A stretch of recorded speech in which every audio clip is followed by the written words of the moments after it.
pisando fuerte, Eleazar Lucas y sus costeños.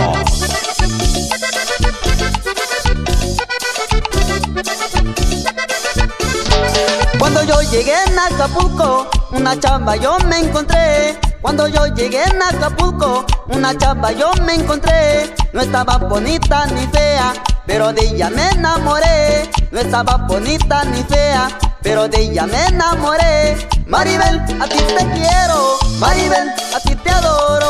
Maribel, a ti te quiero, Maribel, a ti te adoro.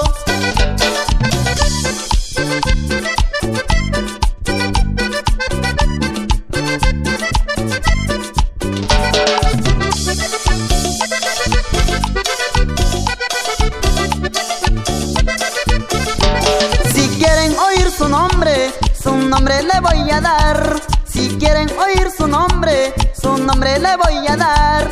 Ella se llama Maribel y la quiero de verdad. Ella se llama Maribel y la quiero de verdad. Maribel, a ti te quiero, Maribel, a ti te adoro. Maribel, a ti te quiero, Maribel, a ti te adoro.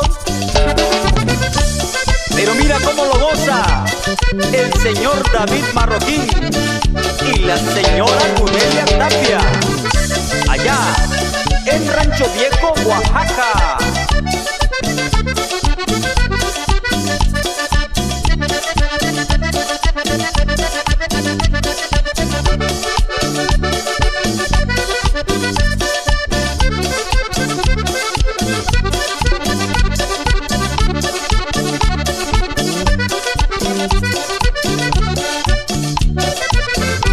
Cuando yo llegué en Acapulco, una chava yo me encontré. Cuando yo llegué en Acapulco, una chava yo me encontré. No estaba bonita ni fea, pero de ella me enamoré. No estaba bonita ni fea, pero de ella me enamoré. Maribel, a ti te quiero,